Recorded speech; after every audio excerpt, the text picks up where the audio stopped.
What's up, Internet? You're tuning in episode 144, I guess I've decided, of the FlipScreen Games Podcast, a weekly video game podcast where a few best buds from different nations come together to discuss Summer Game Fest. We're going to be talking about SGF Live, the proper event hosted by Geoff Keighley. We're going to jump into all of our favorite announcements from the show because this one was definitely a mixed bag. I think we can, get that one out right in the open, right? I think like many of Geoff's events, there were plenty of good announcements. There were plenty of less exciting announcements, but I think I definitely felt that lull in the middle of this show, where we're kind of waiting for the last big thing, and it feels like we're Mhm. running through a lot of stuff that's just, not lighting us on fire. So I thought it made Mhm. sense today to, focus in on as much of the stuff that is the juiciest as we can. So, um, Steve, why don't you start? What was your favorite announcement from the show? Bloomhouse Games. I was very, very excited about that. As anyone that listens to the show will know, big fan of horror games, like indie horror games. Love the Bloomhouse movies. I loved Megan so much. Not so much of a big fan of Five Nights at Freddy's, but it was pretty good. Nice to know that they're working on a sequel to it as well. Good to see Jason Blum on stage. And just, some great games that they announced there. Real wide variety. They're really coming out swinging with Bloomhouse Games. And nice to see that they're kind of celebrating indie developers and they're not just focusing on like big AAA horror games. We saw like a bunch of stuff there, like low poly stuff that I really love, as well as like a Stardew Valley kind of style game where you've also got a bit of murder in there called Grave Seasons. And just like just some really great looking games. Like the simulation looked really good. I was very excited about it, and it's nice to see that they're bringing kind of their same ethos that they do with movies and bringing it to video games. So yeah, I was really excited about the Bloomhouse Games announcement.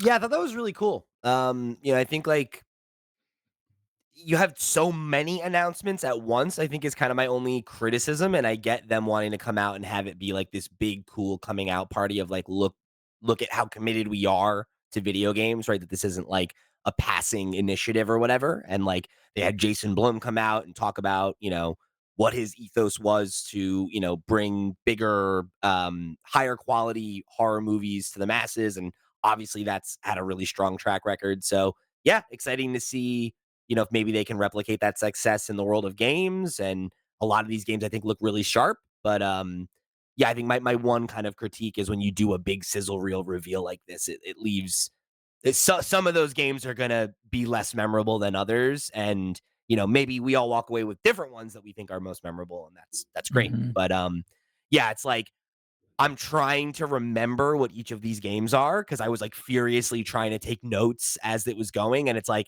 two or three of them, I'm like, these had a really clear identity. They stuck out to me like immediately. And then there's some others that I'm like, this maybe would have Yeah. benefited from a reveal later on, but they have the ability to do that whenever. So I don't think Well, any of they these they, games they were definitely hurt, will. 'Cause right, from being talked about. we've only got one of them coming this year, which is Fear the Spotlight. The other ones are Mhm. actively in development, so I'd imagine we'll see more about those games as they kind of near closer to And release date.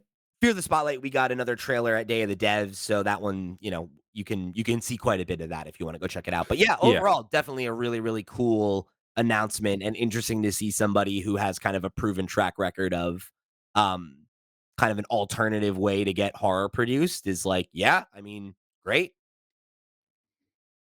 Yeah, that was mine as well. But Steve stole it, so that's fine. It was just good to see that they have like a genuine interest in finding and sort of assisting these games. I mean, it's not all about like the sort of the AAA or the sort of the there's a mix of things. I thought that was really really great. But because I can't pick that one because Steve did, I'm actually going to say Never looked incredible. Mm. The sort of the one from the Grease developers. I've played through Grease a couple of times, and this looked gorgeous. I am worried the trailer showed a little bit too much, showed a bit too much of sort of the progression of the dog, but I'm interested. This seems to have some combat as well as the puzzles. The visuals on this are just gorgeous, like really, really gorgeous. It was shown I quite early as well, so I feel like the show sort of peaked a little bit early for me. But what were you going That's to say, another Steve? one that they have more at Devolver, so that's another one where there's even more footage of Oh, it, okay. so I really like the look of that game. I couldn't really get a real good grasp on what the gameplay is gonna be like. I'm presume it's probably gonna be like Gree. That's kinda how I Um, felt too, which, like, Greed didn't really grab me. So Oh, I love Greed. I don't know, but yeah, I don't know. We'll see. It looks interesting, but I thought Greed looked good too, but I didn't love Yeah. how it felt. Not enough words, so too much, too many pictures, yeah. too many What pictures you and what you're Yeah. puzzles. saying is you disagree with Max, right, Oh, ho, about that, ho, yeah? ho, ho, Oh, ho. disagreement. Steve, Oh, your we are dad's your dad's gonna love that. so,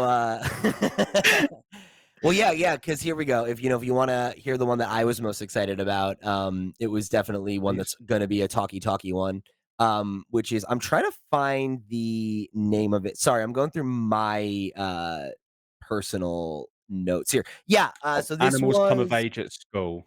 Is it it's, that one? Wander Stop, which is, Mhm. the new game from, Davey Renner, I believe is how you say his last name, who's the creator of the Stanley Parable and the Creator's Guide, which are phenomenal games. Stanley Parable is, I think, definitely, like, the more famous one, but Creator's Guide is also a very, very, affecting game, and, yeah, he's one of those creators where anything that he makes, I'm interested in checking it out. Mm. And I think this game very quickly revealed itself to be exactly what he does best, where on its face it looks like one thing, but then underneath there's this kind of, you know, deeper, maybe darker, but maybe not always darker, psychological angle to what the character is going through, and that there is this kind of like sunny, surface level presentation of what the game is about, and then it will actually reveal itself to you as you play, which Mhm. I think is just something he does so well. So any new thing from him is definitely going to be at near the top of my list, and the fact that it's allegedly coming out this year, right, is definitely um another game to look forward to in the back half. It's like this first half of this year has felt very quiet, and if even half of these games that we've talked about that are supposed to come out in 2024 do, there'll be quite a few games to look forward to. So, pretty cool. Yeah, yeah, I can agree with that. I think, um, I'm excited about it. I've still not played Stanley Parable though, so I probably should play that before Yeah, before I play Wonder Stop. that's on my Yeah, Um, list. definitely should. yeah, it's been on my list for a very, very long time. I think Fantastic. my second favorite announcement was weird. It was the M Corp thing with Skate, and like I just loved that like I Oh, is announcement. that what they that was that what that was? That was for Skate? yeah. Yeah, it was Skate. I Yeah, love That's Tim Robinson. I think he is one of the funniest motherfuckers on this planet. So when it first started mhm. and I was like not clear that it was connected to Skate, I was like, I have no idea what this game is doing, but like I was expecting an ARG.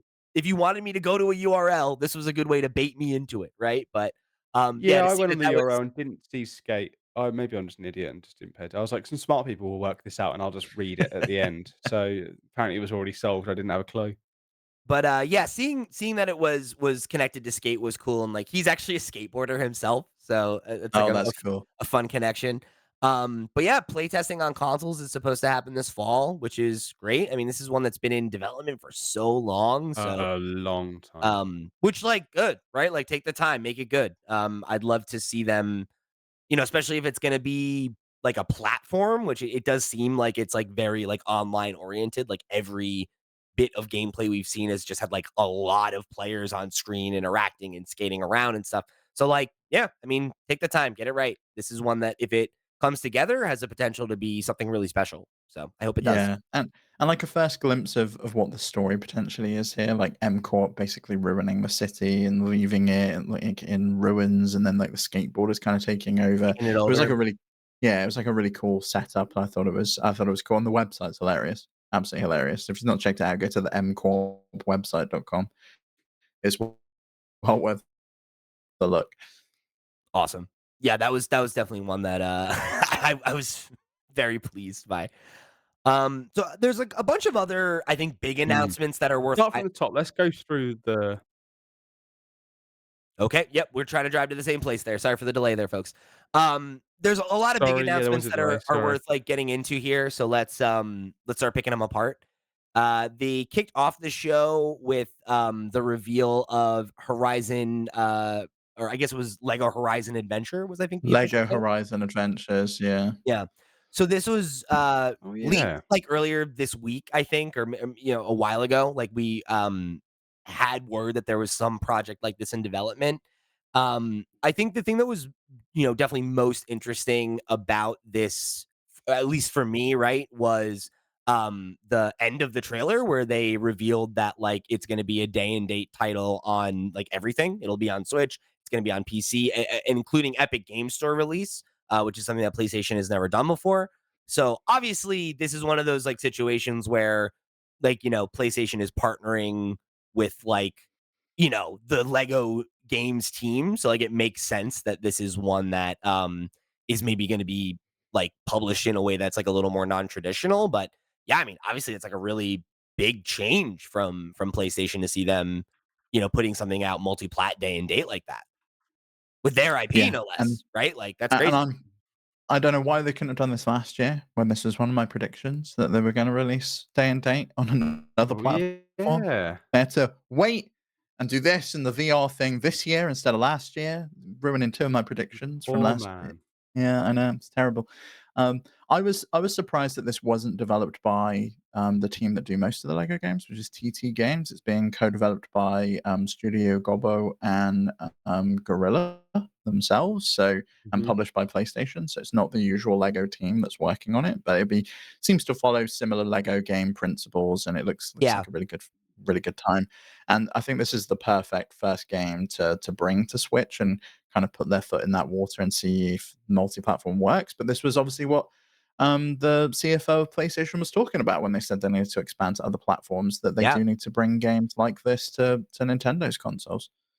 Yeah, it's very interesting. It's like an interesting way to like maybe try to expose a different audience to the IP and, get them interested to go check out Horizon proper somewhere else or when the TV show inevitably comes out, like all that kind of stuff. So yeah, cool. It's weird for sure, but Really weird. definitely cool.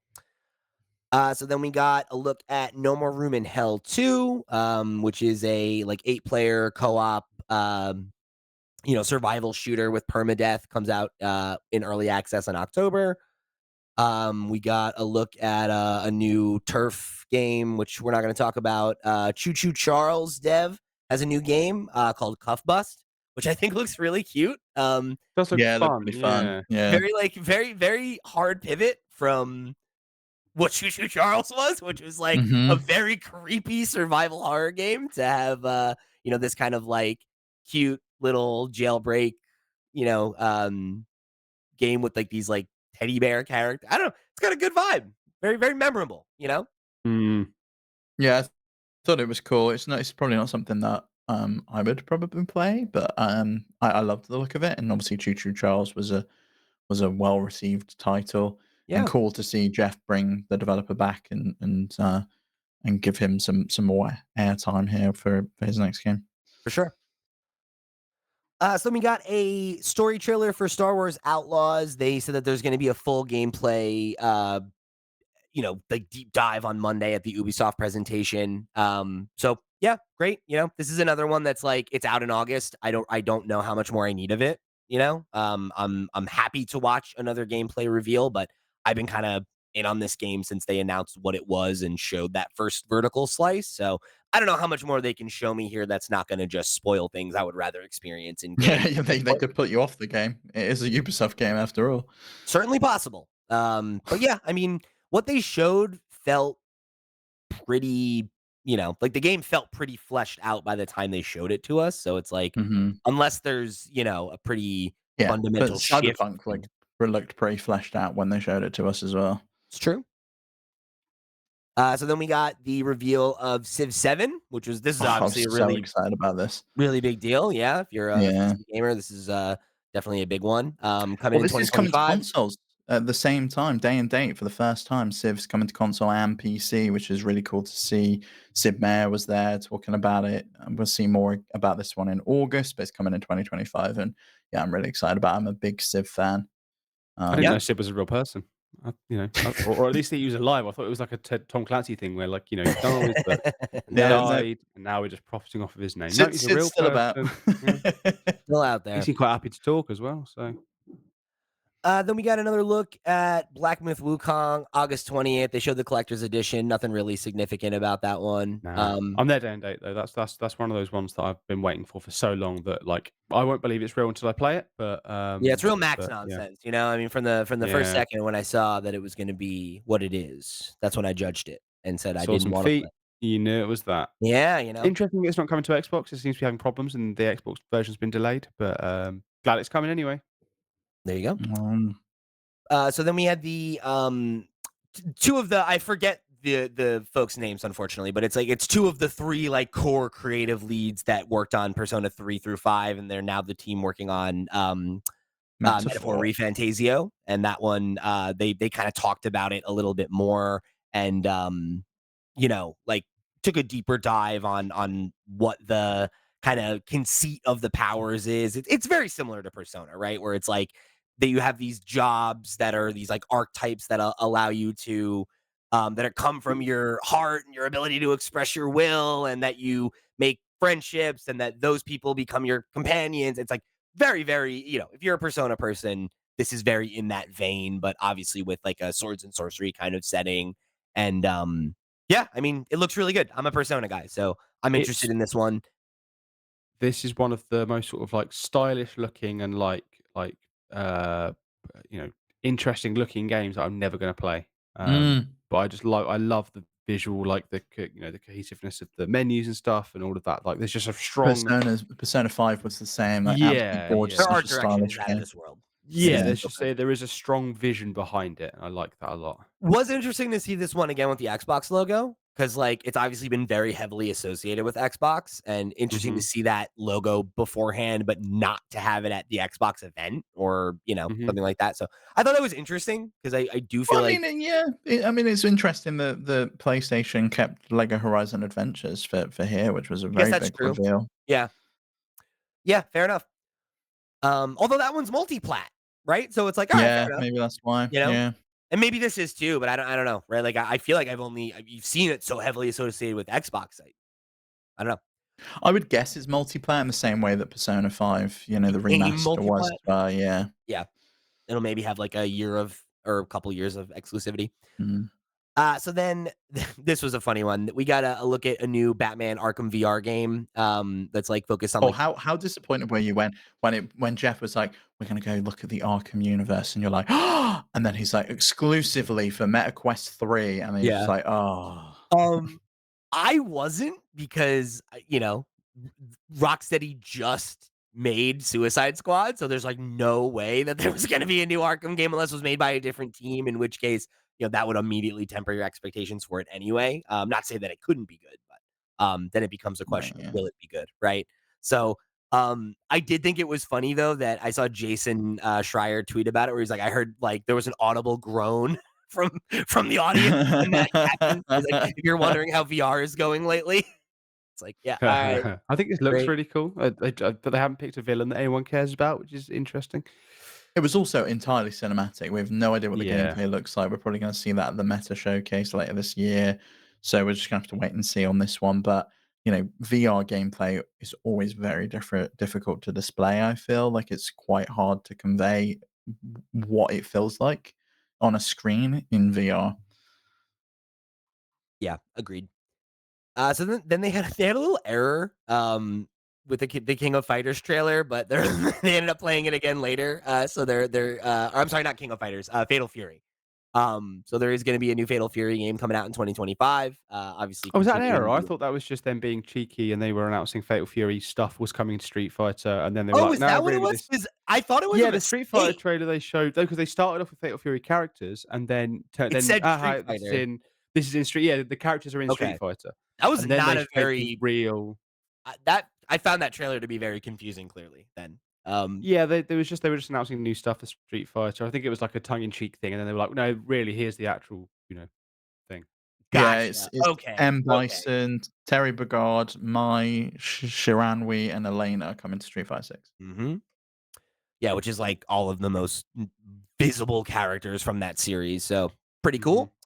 Then we got to look at Tears of Metal, which is I thought it was a very interesting looking game. It's like you play a bunch of like Scots who are like fighting this like demon army, and it has like kind of an old school poly, like almost PS1 kind of style to it during the like moment to moment like hack and slash gameplay, and then when you zoom out, it has like almost like a Darkest Dungeon like comic book kind of like talking heads thing when you're doing like management and like strategy and everything. Um, yeah, pretty cool looking. One I would like to see more of, whether or not I'll definitely be interested in it, but it's the type of game I could see myself getting into. And then we got a release date for Dragon Ball Z Sparking Zero, October 11th. So that's one that's like been talked about for a while again. So definitely a big one for the fighting game community and the DBZ fans that have been waiting for that one. Mhm. Then there's a new Power Rangers beat 'em up, which is called Rita's Rewind. It's like seems very, very similar to the like TMNT one that we got like last year, which Yeah, was, very definitely. much like, oh, it's like a spiritual successor to all the ones that you remember. Great, you know. So another big one I would say for fans of the franchise. Mhm. Another really cute indie one that we got to look at was Little Boy and His Dear Friend. I thought this was really cute. It's a first time developer from France who's Oh, been is working this on the game Darren for a couple Boy? years. Dear Dear and Boy, yeah. boy. Yeah, yeah, this one looked cool. They're calling it cinematic platformer, which I love. It's Yeah. like those like inside style games, but it looks beautiful. Yeah. It's definitely one I want to check out. I'm looking forward to it. I don't know when it's coming though. Is it 2024? Was there no release date on this? I don't think there was a release date, yeah. And then another one we got to look at was Kingdom Come 2 Deliverance. This Mm. was like I actually thought this was a VR game at first because of the way that some of the like combat, like the camera angle felt like a little bit Yeah, like it's weird. clever Kingdom Come. It's like Skyrim combat, but instead of just pressing buttons and hoping things work, you choose directions and there's like more stuff to it. It was very interesting. But this feels like a complete change of like tone. Like the first one felt very like takes itself quite seriously. This one seems quite humorous, which is interesting. But other than that, yeah. I found myself compelled by the like some of the bits of story that was coming through. Hmm. So I don't know. We'll see. It's one I guess I'd like to see more of. I didn't find myself too motivated by the gameplay, but the setting is interesting. There's a game that next that like I just didn't get the name of. It was like a game where you were fighting these like Cronenberg-esque like monsters. Slitterhead. Sure. It's the guy. It's the guy that made Silent Hill. This is Gotcha. his new Mhm. game. It seems it's weird because at the start I was like, this seems like something I wouldn't be into. And by the time we got to the end of the trailer, I was like, maybe I'll be into this. And then I saw that someone had tagged me in a group chat saying this has you written all over it. And I was like, did it? Like maybe it did. Like it's got like cult classic weirdness written all over it, like Astral Chain did, where it's like it's janky as all fuck, but like in there is a fun game. But then you play it once and you're like, cool, that was good. It just looks weird, but it's just it's got such pedigree behind it that I'm just like, maybe I'll check this out. Um, Slitterhead was its name. Like Yeah, I got interesting. kind of like I kind of got some weird vibes from it. I wasn't sure on it at all. Like, I'm confused about I can't what it believe that you is. guys were this like, "Ooh, maybe." Like, I mean, I well, saw this only and because of I think it's only because of the pedigree of Silent Hill, Sure. which was a series I Yeah. did love on the PS1. And like, if it wasn't for that, this probably would have been one I wouldn't have even given the time of day. I'd have just been like, oh, whatever, I don't care. But because it Mm, had that creator behind it, Yeah, it's I like when mean, Kojima announces a new game and you listen, even if you know it's probably going to be nonsense. I don't think that showed very well, personally. Like, No, it me it was neither. one of those games that I didn't think I would be interested in it, and the more they showed, I was validated in that. So, yeah, Mm. I yeah. loved I not for loved me. the next one though. Killer Bean looks like a fun little meme game. Very It looks funny, like, it weird. was very, very ridiculous, over the top, like, homage to action movies, and yeah, Yeah. seems like it could be fun. I thought it was interesting that it was, like, somebody who, Jeff said, like, had a history with, like, in Hollywood, and this is, like, they're, like, pivoting to games, and, like, fun to see somebody with that background make something that clearly is, like, an homage to all the classic action movies and everything. Mm. Yeah, I don't know, we'll see. Yeah, it was on my list along with the next one, Can. I couldn't decide if I liked Can or not 'Cause the gameplay, I think, is probably gonna be very similar to Jusant, which is just like you go rock climbing. Yeah, it Um, reminded me a bit too much of like Quap and that, where it's like, or like where it's frustrating, but maybe yeah. not. It was I don't know. beautiful to look at, though. That's what It's, I like, mean, like, it's gorgeous. it's beautiful, but is the gameplay gonna be enough for me to care about that? Am I Mm. just playing it because the visuals look good? Yeah, I don't know. Yeah, that's kinda was my feeling as well. So then we gotta look at Unknown 9 Awakening, which is coming in, fall 2024. This is, an action adventure game from Bandai Namco, where you play, like a young, Indian woman who can, pierce the veil and, do these, different kinds of, it showed you being able to, take over someone's, body momentarily, a lot of different, little kinda, magical ways you can, interact with the world to solve puzzles, but I kinda wasn't sure is, is this, a action adventure kinda game, akin to, Allegedly, it is an action adventure game, but okay. I have no clue 'Cause, what. I could also see it having, a little bit of that, immersive sim vibe of, oh, there's different ways you can solve things, by using the powers, but it did seem more to be like an action adventure title. Yeah. It was a terrible trailer. Truly terrible trailer. Did not get across, I think, what the game was. I was intrigued by it, but this is coming in full, and I don't think they did a good enough job of, like, telling me what it is and what I'm gonna be doing in the game and enough about it. So hopefully we do see more about it because it was something that did pique my interest. I did like the Yeah, characters and the setting. the yeah, I agree with you where, I was like, "Oh, this is potentially interesting," but then, I was, waiting for them to, show me. Once they showed gameplay, I'm like, "I don't really know what this is." I don't know if Mhm. this is a combat thing or if I'm, supposed to be, stealthy and, using my powers to, you know, um, get around situations or what. So, yeah, let's see some more of it, I guess. Um, so then we got some news from the Among Us team. They're putting out a new initiative called Outer Sloth, which is going to be a new initiative to fund smaller indie games and get them published. They revealed it was 7 games or something like that. Mars First Logistics, Battlesuit Aces, Mossfield Archives, One Button Bosses, Rogue Eclipse, and Project Dosa. Yeah, Um, it seemed like the same thing with the Bloomhouse thing, right? Where you're just like, "Oh, there's a lot of stuff you're showing me here, and I maybe need to go a little bit more in depth," but I'm sure they will, and I'm sure we will see more as time yeah, progresses. But really cool initiative by them to give you money and, advice and kind of just be a good ambassador for these games and, a couple of them were from teams that were had a hit before too, which is cool. Just to have an indie giving another smaller but proven indie a leg up. Project Dosa is from the developer that worked on Thirsty Suitors, which I really liked last year. And then I think that Hawk VR game that or the one where you have the Hawk as I can't remember the name of the title. Um and then Battlesuit Aces was another one that was, from another team that, I was familiar with their previous game as well. So, yeah, really cool. Cool to see, right? Very nice to see, a studio with, those resources, kicking the ladder down. yeah, So then we yeah, got definitely. then we got to look at Sonic X Shadow Generations. This one's coming out on October 25th. They revealed what the pre-order bonuses are going to be and everything. Some of which I thought were actually pretty cool. One of them was a book by Dr. Rope. It's an in-universe guide about Sonic's creation. Oh, I'm sorry, not Sonic. Shadow's creation. And then there's a skin for Sonic that's it's kind of like the Mario 64 skin in Odyssey. So kind of a neat thing. Um, they talked a little bit more about the two different adventures that there'll be to play through and kind of what's going on in them. If you're a Sonic fan, one to look forward to. For the rest of us, I maybe wait for the reviews. We'll see how that turns out. Yeah. Uh, Dune Awakening is that Dune MMO. They revealed what the story is, and basically it's an alternate timeline where the main character of Dune isn't born and instead seeing Mm, how I'm everything still falls out. mad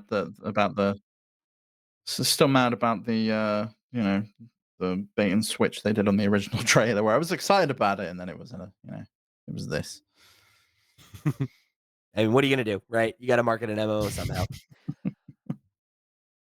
So Battle Aces was the next game we got like a proper look at. This was a new RTS, and they had one of the devs from the team come out to talk about like the closed beta that's coming up. And basically, he was saying that their kind of goal is to have this be an accessible inroad to real time strategy in the same way he specifically said in the same way World of Warcraft was for MMOs and the way that Hearthstone was for like card games. That's kind of what they're hoping to achieve here. Like this could be maybe a game that introduces you to RTS or gets you back into it if you're a new player Wasn't or that no, StarCraft? lapsed player. I wouldn't say so. StarCraft is super complicated. Mm, It's very yeah, deep, fair enough. So we'll see. I think RTS is a genre that like is inherently kind of nerdy and deep. So the idea of like I don't know what a quote unquote accessible RTS looks like, but um, I've been known to dabble. So we'll Yeah, I see. mean, I do think there have been accessible RTSs. We spoke about Age of Mythology on the Xbox thing that we just did, and I think Halo Wars was pretty accessible as well. So I'd be interested to see what they do. I do like an RTS. So then we got Sam Lake from Remedy, who came out to reveal the physical deluxe edition of Alan Wake 2. Or not reveal it, I guess, but reveal that it's going to happen, right? There's going to be one coming later this Hmm. fall. And then they revealed an expansion that's called Night Springs, which has 3 episodes with fan favorite characters who will be playable in what if scenarios. You could actually go play it right now. This is really cool. Obviously, last year Alan Wake 2 was like game of the year contender. Great to see the physical edition for the fans that wanted it, and to have DLC that's just like Hmm. shadow dropped is super exciting. Very cool. Yeah, I've already played the first episode of this, so we've got a couple more to play. It's not quite what I wanted, but I guess we can talk more about that later when I've played them all, maybe. Sounds good. So another couple big announcements. A bunch of the ones we talked about earlier happened here, so we're gonna jump ahead a little bit. We got a really big amount of content coming to Power World for season 2, which is out on June 27th. So like very, very soon. A lot sooner than I was expecting. But New Island is going to be coming, bunch of new pals, dedicated Xbox servers, new buildings, new level cap, new subspecies for some of the existing pals. There's going to be a new raid, new kind of stronghold that's like an oil rig. There's going to be the arena mode that they talked about where you'll get to do PvP and a new faction and a new boss. So lots to do. Lots to do. Yeah, yeah. I still give zero shits about Power World, but I'm Yeah, excited same. that people have more content to play Yes, if they're still into it. good for them. Well, it'll be interesting to see like if it draws people back in the same Hmm. amount of numbers that it did at launch, which I mean, I think it probably will to some degree. I wouldn't be surprised if it, makes its way back into the top 10 of concurrence or whatever, but um obviously that game just had like such a moment earlier this year, so it's cool to see it get DLC so quickly, right? You were talking about Starfield over on the Xbox conversation we had and about how Yeah, a lapsed year that later. felt. Yeah, So for it yeah. to be here just 6 months later is a pretty good turnaround for them, especially for Hmm. such a small team, right? Then we got the news that Valorant is going to be coming to consoles. There's going to be a beta on June 14th. So that's, definitely like another big announcement considering what a big game Valorant's been the last couple of years. But, I'm surprised it took this long. You know, I thought we would have maybe seen it sooner than this because it is such a huge title. yeah, I mean, they Hmm. haven't really done a lot of games on console before. So I wouldn't be surprised if it was something that was, just like kind of Yeah. newer for them.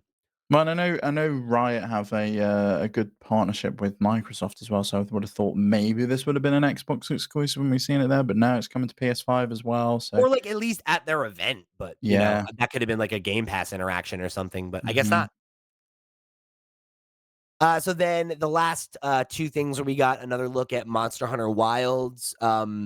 Max, I know you're excited about this. Was this? I know you were kind of complaining about the reveal at the PlayStation event being too oriented on like story. How did you feel about this one? Still getting the same thing. It's weird that this the sort of the day one on PC and the crossplay stuff they announced is banging. That's what I've always wanted from Monster Hunter games. Sort of as last 2 releases, I definitely wanted that.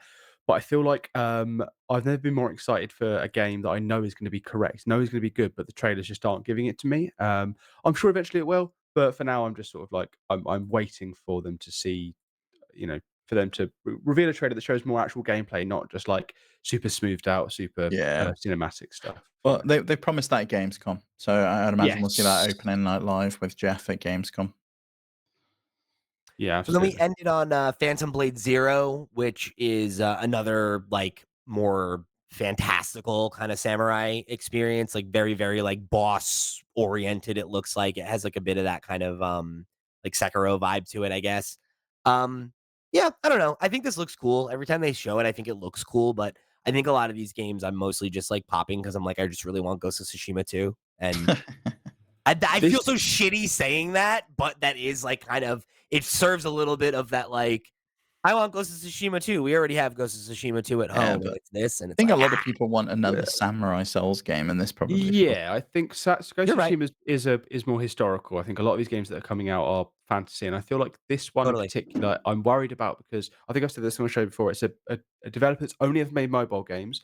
In like the stuff they've spoken about, they've talked about how they can turn these like complex looking combat into like really simple things, and I think we're going to end up it being like a real like you press buttons over and over again, and it does these cool moves, and then it brings up the QTEs. I think there's been some stuff come out recently about people who've been playing it. I might look at some of that, but I've been worried about this game since the first trailer, and I'm still worried about it now. This trailer has with the big triangle appearing above enemies' heads and the holding it down. It's not doing anything to dissuade me from that. I just think it's like for a game that looks like this good and this impressive to have come from a team that has never proved it's sort of done can do this sort of thing. Yeah, we'll see. yeah. Well, we'll have to wait and see. I think overall, for me though, this was a bit of a mid show. Yeah. When it comes to Summer Game Fest, like definitely we've seen better presentations, and when you compare this to like the Xbox show, Hmm. they're just there wasn't a crazy amount here. I don't think a lot of reveals we'd already seen before, and just like additional content, slow pace at times, but. I did leave with a few games that I was excited about, which is, I can't really complain.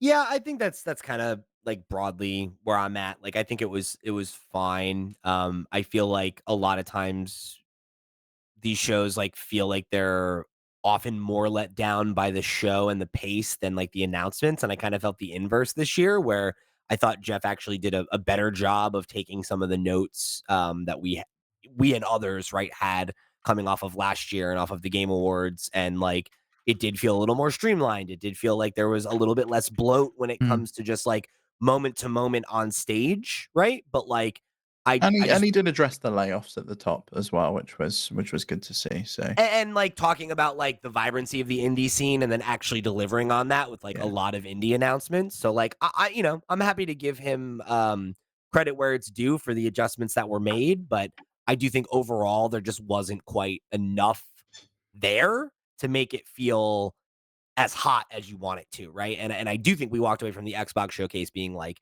yeah, like that's what we're looking for from one of these. And I don't know that it hit that bar, or even really came close to it.